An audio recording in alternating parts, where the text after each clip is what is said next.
Cracker, thanks for coming back. The CanXida products have got dates on them, if you look carefully, right?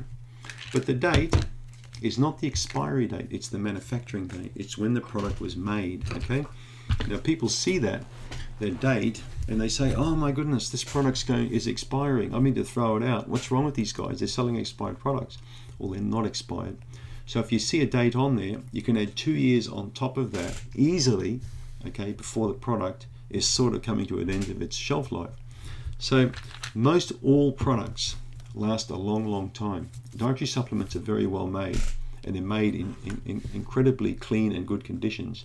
When you store these products in a cupboard, and just a normal cupboard somewhere away from extreme heat or extreme cold or lighter stuff, they'll keep beyond 2 years. You'll get 2.5 years easily out of these supplements, okay? So it all depends on how you keep them. So if you were to keep this in the glove box of your car, for example, and it's 100 degrees outside, well, it's not really a good idea, is it? But you'll probably find that your cell phone will start melting in the temperature in your car anyway, so you wouldn't do it, right?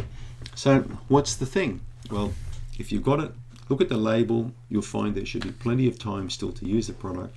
They don't expire that quickly. Keep them in good condition by storing them in a cupboard away from the light, and you'll have no problem with them. All right, so just to clear that up, the date on there is not the expiry date, it's the manufacturing date. Thanks for tuning in.